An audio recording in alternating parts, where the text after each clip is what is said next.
Hello everybody, and I would like to start out today's video by showing the polls. Now, most of you guys are probably well tapped into the polls, even if you're not. It's looking like Trump is going to win 2024. And you can feel about that however you want to feel. That's just how the polls are showing. Okay. So, where do we go from there? Well, why does this even matter if you already showed a conclusion? What are you guys doing? What am I doing? Well, you might say that. But I'm showing this because we had very low public satisfaction in the country back when Trump was in office. We certainly have very low satisfaction with the direction of the country now, right? We've got 64% of Americans saying that we are on the wrong track. Of course, it's only according to one poll, but it's pretty consistent. It's in the gutter. And if you look at, job disapproval for Biden, 50% of Americans don't like him. He got 50% of the vote. And it's not just Republicans who are not liking him. It's Democrats too, because he got more than 50% of the vote and more than 50% disapproval. It's not just Republicans. It's just not. And so we can get out the vote. We can change how voting works in this country. Now, you might be asking, how? How? I'm going to go into how we can get third parties. And you might be saying, that's impossible. It's not. It's not. We can get third parties. And I'm going to show you how. So, it's not going to be this election. That's pretty obvious. We're less than a year away. We aren't getting it. But we can encourage a change in how we do our elections. This election. That's going to start out by saying, alright, Democrats aren't going to be winning Texas. We saw that in the poll right there. In the previous one, Trump's up by 8. He's got 49% in that poll. It's not very likely that Biden wins. It's not. There's 10% of the electorate missing in that poll. It's probably going to go at least a similar split. That there is right there.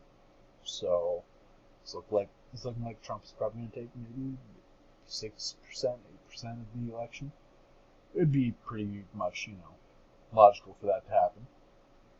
He got 6% last election, and his approval rating was in the gutter during that time. Relative to Biden, his approval rating is amazing. So, he's probably going to be able to get close to that 9% that he won in 2016, even with the demographics change and all that in Texas. He's probably going to do it. He's probably going to win Texas. Making these votes right here not matter all that much. They're good for the raw vote total of the Democratic Party. Sure. But we've already seen that there's dissatisfaction in the Democratic Party. And definitely not just from Republicans. There's some Democrats. I would say probably at least 20%, who regret voting for him. Let's say it's 20%. Well, how many people voted in the last election? It was one of the highest turnouts ever, and it was 160 million. Keep in mind, the total amount that can vote in the U.S., 245 million. But it was only 160 million.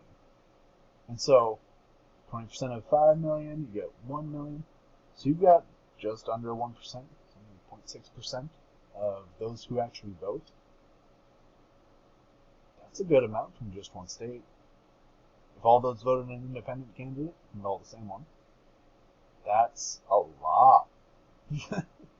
In recent elections, we've only seen up to 3% for an independent candidate.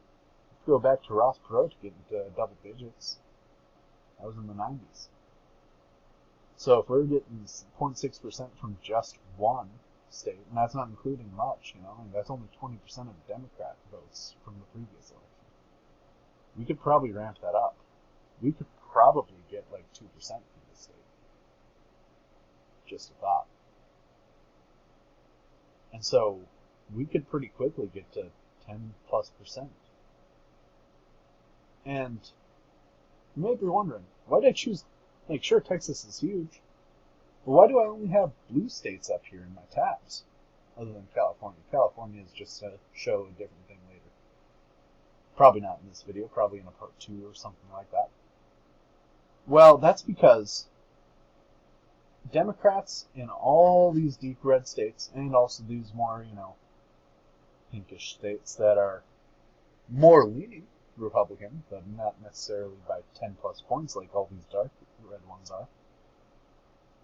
The Democrat voices in those states, they don't really matter other than just bolstering the percent of the national vote that the Democrats have. And if they're not favorable to how the system is being run anyways, as we've seen in these polls, let's go back to them. Disapproval. Wow, that's a lot. Well, then they might as well vote third party. They don't like the Republicans, obviously, because they didn't vote for them. They don't like the Democrats, obviously, because, well, the disapproval's in the gutter. So why not vote a third party? Why not make a difference for the future? Because if we build up a momentum, if we build up a mandate that we do not like how the country is run, the country will change, or we'll get new people. Might not be this election, as I said, we're less than a year away. It's probably not going to happen where we get anyone in particular. Maybe RFK Jr. is a long shot. Not really too enthused about him myself, but he's an option. Let's say that we go for a Green Party candidate or a PSL candidate. If we want big changes. Not, someone who's related to a Democrat from 60 years ago. Just a thought. So, we could get 10% probably just from these states, though, is the gist of what I'm trying to say. I don't think that Democrats really have a hope in Florida. I mean, obviously, this is based on the polls, and by the polls, they ain't getting it. It's 5 to 10% towards whoever the Republican nominee is. Most likely Donald Trump. And if we can get the votes from all these states out, all these pink, maybe not including North Carolina, all these pink and deep red states, we can get more than 10% just from these states. We don't even have to look at stealing some votes from Democrats in deep blue states. We can. That'll just bolster our support. It'll make us even stronger. But we could do something. That's pretty exciting. Now, I know that many of you guys, if you have not already tuned out, most of the people who will think this have already probably tuned out, but there's this independent fallacy. A vote for an independent is a wasted vote. Ross Perot, being voted for, got Bill Clinton to have pressure to balance the budget. It's the most recent time that we've had the budget balanced. And since we haven't had a third party, sort of push us towards that. We haven't had a balanced budget, and now we're $30 trillion in debt. That's a big change. We got a president, because of independent voters, to balance the budget. Imagine what we could do with Palestine. That's a big conflict. I think probably about 50% of Americans don't like the war, and Biden and Trump are not going to help with that. There's going to be more war if either of them get elected. You might argue that there will be less war if Trump gets elected, but that does not matter. Because he was the one who moved the embassy from Tel Aviv to Jerusalem. He's pro-Israel. He's going to support them. That's just how that is. I have not heard anything to the contrary from him. So, if people are not liking that idea, well, maybe they'll vote for a different guy. Maybe Claudia Dela Cruz or Cornel West. Or Jill Stein. I think all three of those are against the war in Israel. Alright?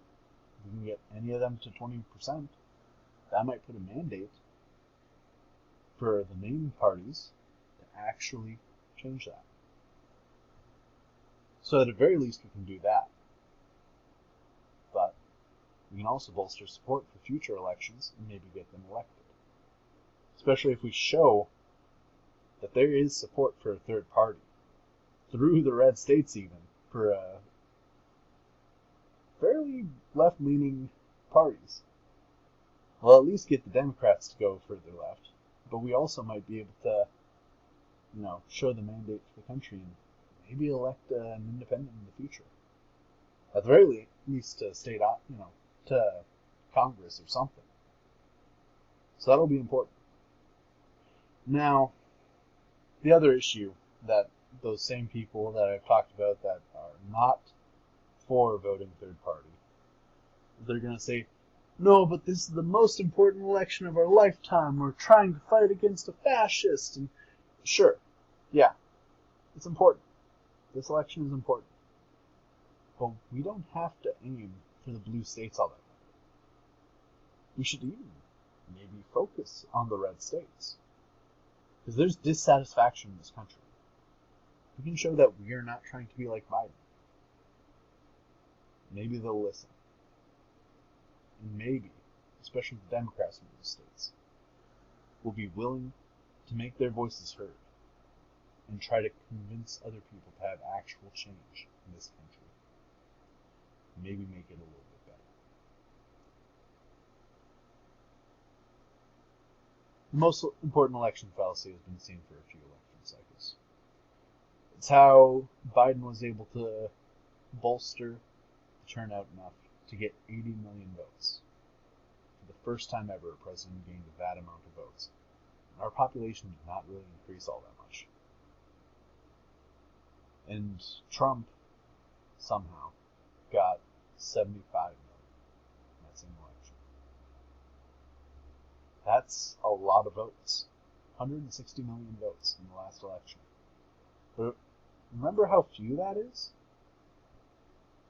Based on how many we have in the total, 245 million U.S. Americans can vote. So we shouldn't just be talking to Democrats or Republicans. We should be talking to everyone. We should go door to door.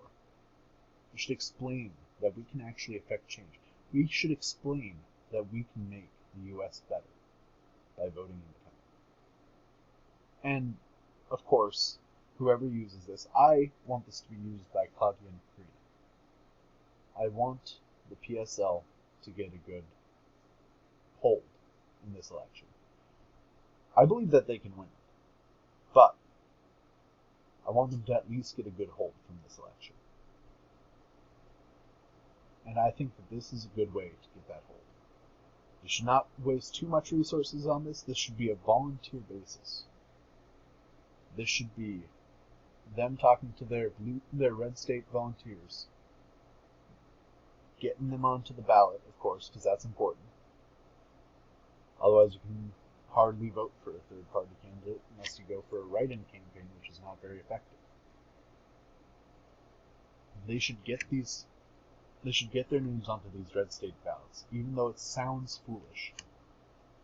And then get volunteers out there to talk to these different people. Get them to vote independent. We can make a difference. Well, until next time. I don't have a name for myself, but there will be a next time.